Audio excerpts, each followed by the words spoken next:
don't have really an intro. I just thought about that. All right, right.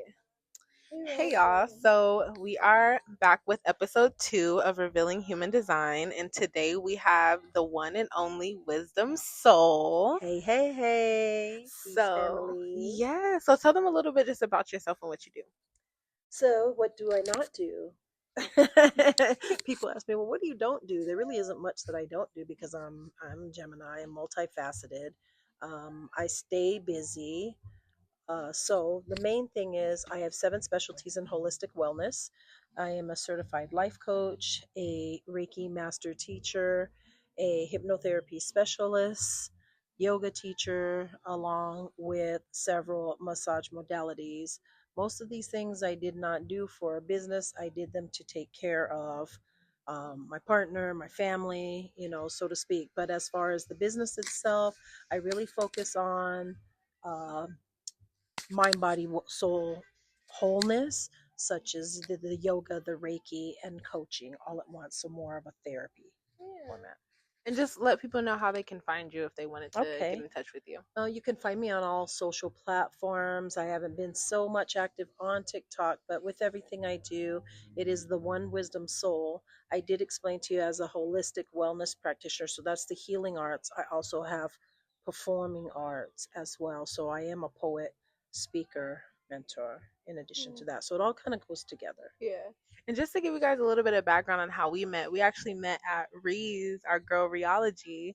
She was hosting an event in the park. Yes. And you came and you had did some poetry, and I was like, that was definitely fire. See, that's not, I think that was my really first introduction to what I want to call the younger creatives, the young adults, like all of you, the people that you're around right now. And I'm really impressed with you. She had asked me to feature at that, and it was perfect because it was at East Lake Park, which is definitely one of the grounding foundations where some of us original performing poets in Phoenix, Black poets, started out like there, East Lake Park, and doing the march for the MLK Festival before we had it. We will march all the time to get it. Yeah. So that's kind of our groundbreaking. So it was really nice to be able to speak to you all there, speak to the younger generation, younger creative adults, and today's energy. Yeah.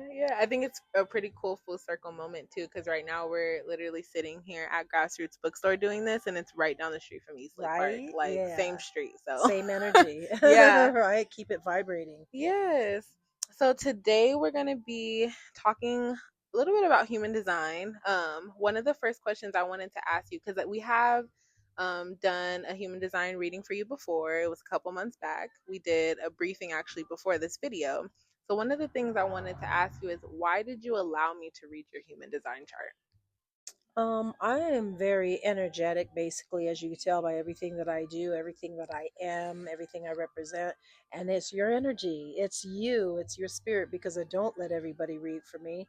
I don't let everybody looking into my life like that. One, usually you just got to protect yourself. You don't know what people are going to do with that kind of information.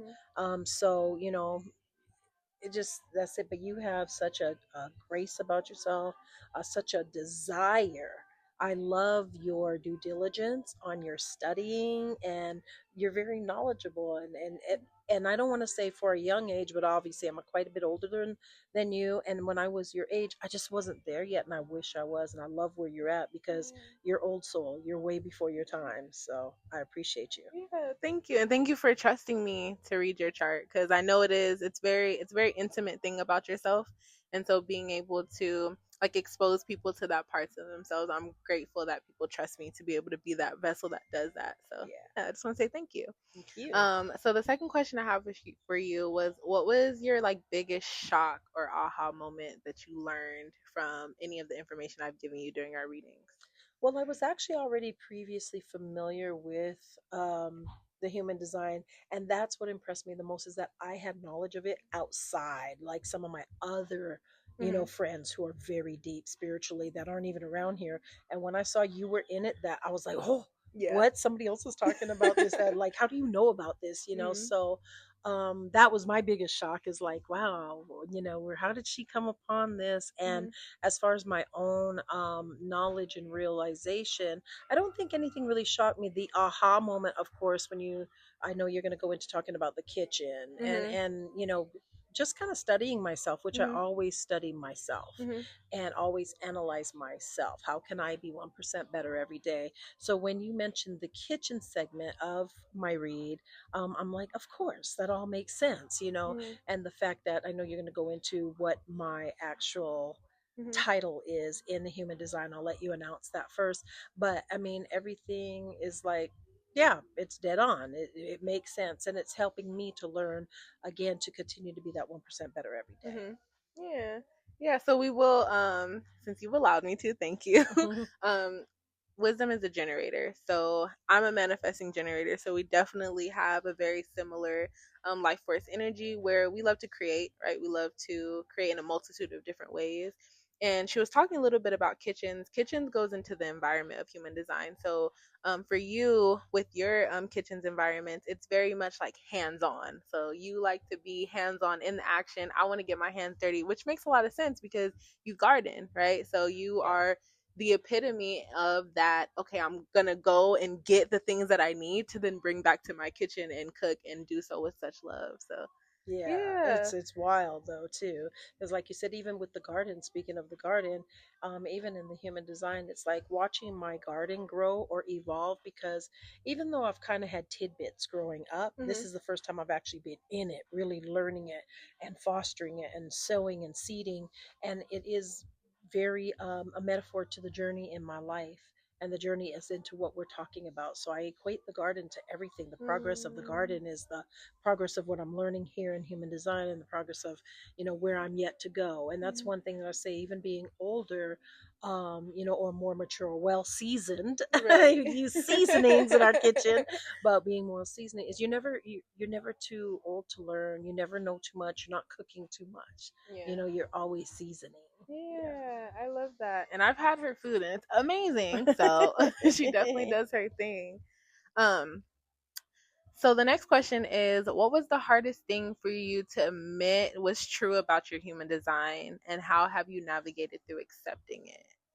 I haven't really crossed that bridge yet, so Hmm. I probably need to go back into Okay. reflecting on it and reading deeper. I think that the work myself personally, we can always improve everything. Nobody's perfect. I'm by far perfect, but I've done so much work on myself, on my own spiritual journey and personal journey and mental journey, that um, I'll have to look back into that. Okay. That's a good question, Okay. because I don't see anything yet that's like, oh, that's really hard for me to deal Hmm.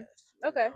Yeah. I have a control issue. I mean, Okay. but it's never I guess it is trying to control a situation, but it's really more of controlling myself and how I react to a situation. Mm, I feel that. I feel that.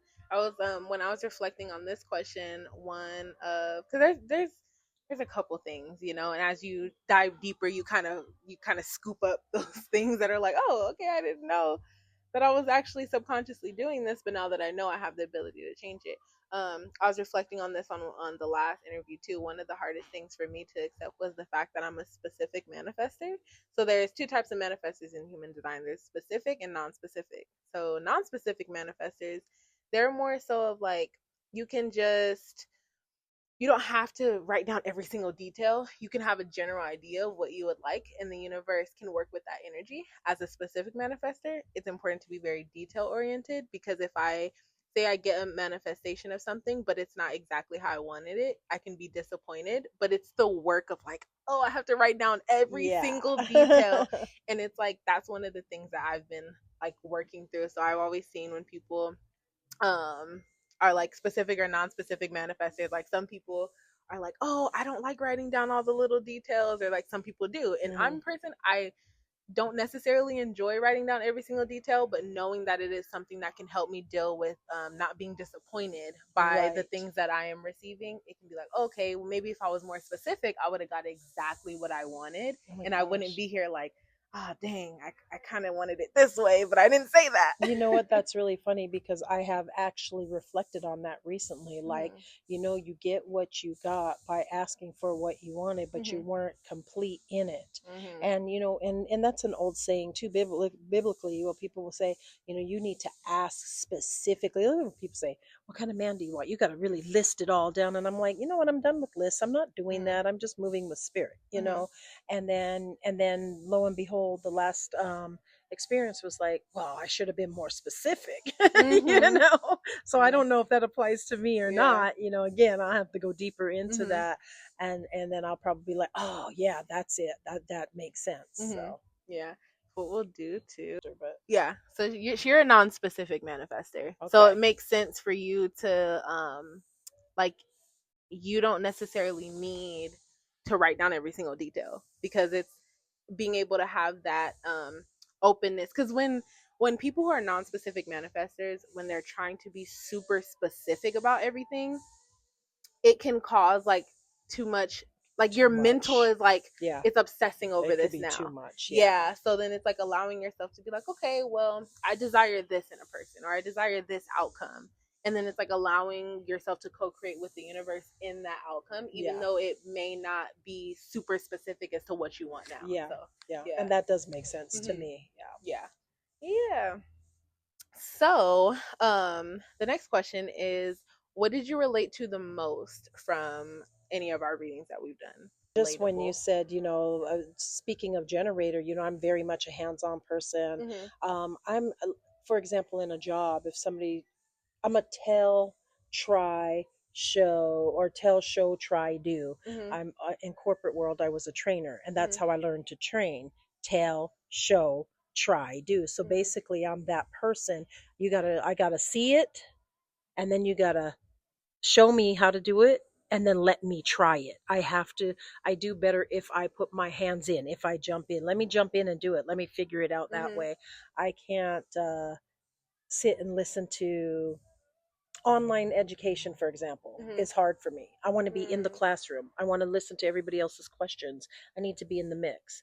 Growing a garden, I need to be in there. I need to know, okay, what soil goes into where. I need to do it myself and Mhm. figure out how to make this plant grow. Mhm. So yeah, Yeah. that was like, yeah, jumping in the mix. That's definitely me. Yeah. And in everything I do, in Mhm. everything, even helping and assisting people. And I've learned that a lot of times people expect something from you, and they expect you to just do something, and they don't really tell you what they want. Mhm. If you tell me what you want, I'll jump in and make it happen. But Mhm. I also have to have that trust that's like, well, let me let her just run with it. This is Mhm. what I want. Has how what I want my outcome to look like, and that's the kind of person I am. That's Mhm. how I write too, like a Yeah. puzzle. Let me get in. Let me look at the words. Let me figure it out. Oh, okay, let's piece it all together.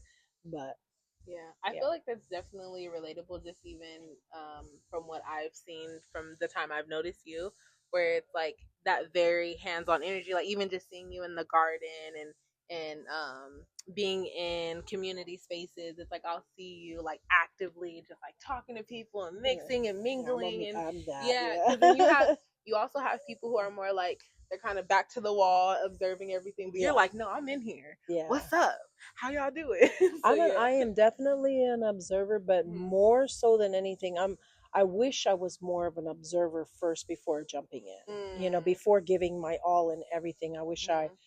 I've learned more to kind of step back a little Mhm. bit, and it's only because of maybe the outcomes haven't been the most comfortable. Maybe people haven't treated me the best. Mhm. Because of what I offer, I may offer a lot because I've just jumped in. Yeah, I could do this, and da da da da, and then their expectations are high without telling you what they want or need, and they're expecting you to create magic, and I'm like, well, tell me what you want the magic outcome to Right. be, and then I can create it. Right. So Yeah. yeah, but I am very much that, Mhm. be in the mix of everything. I want to be involved. I like being involved. Mhm. If you want me part of your show, don't just make me the host. I want to, I'm into, when I ran my own thing, I'm into organizing. I'm into setting up. Let me help you with train the models. Yeah. I don't know. And I need to calm down, so that's probably my hardest thing. You're asking like, no, I need to take a breath. I need to let go of the reins. Mhm. I guess that's where that question that you're just previously you asked me, Mhm. what is the hardest thing for me? Not being that. Mhm. Let me take a bit look a step back and reassess and let everything else flow. Maybe just concentrate on one or two things instead of everything. Yeah. I think that can help a lot of people too, because even like myself being a manifesting generator, I find myself wanting to jump in and do a lot of things. And it's like learning how to, one of the things I've been learning recently is how to lead leaders. And so when you're able to lead leaders, it's not so much about, oh, I'm doing everything. It's how can I lead and communicate people who are able to lead and communicate their own aspects Delegation. Exactly. And I'm totally not a delegator. I'm more like, it's easier for me to do it myself than to sit here and explain to somebody else how to do it. I could just get it done. But in doing that, you can also overwhelm yourself. I get very tired. And maybe that's where that comes from. It's like really using up all my energy rather than preserving some of my energy. Like, it's okay. Again, it's that control issue. Let go of some of the reins. It's going to be all right. So. Yeah, people end up surprising us too when we do that. It's like, okay, and that surprise can be like on either side of the spectrum, but I think that surprise element is what allows you to know how to become a better leader for those people. Absolutely. In the long run. So the last question is, would you recommend others to learn and implement their human design charts, and why? Yes, I would most definitely recommend it, although I am still learning it, because any form of learning yourself, any form of studying self, I think is only beneficial to you and everybody around you, to you and how you do, really thinking about what you're thinking about, how you're dealing, how you're reacting to actions, So any implementation of learning your design, you're learning your astrology, learning any self care. These are my self-care things. How do I learn my personality better? Why does this happen to me? Why does this, why can't I have it like this? And why is it like this? And definitely human design will kind of expose some of these things of why is this negative thing keep happening to me and how can I change it. And I think this is a good pathway of showing you how to manipulate or move things around that are in alignment with your design specifically to make you the better person. Yeah, I like that. I like the fact that you said like being able to manipulate and move things around to work for you, because that's the alchemy of it. That's the alchemy of having the freedom to know yourself and know what works best for you naturally. And then it's that aha moment of, oh, I have the power to co-create with the universe to bring forth the things and the desirable outcomes that I wish to see. And so being able to, I feel like, learn human design and learn about yourself, and even tapping into the gene key system, which is a whole, it correlates with the human design, but even learning those two, you're good.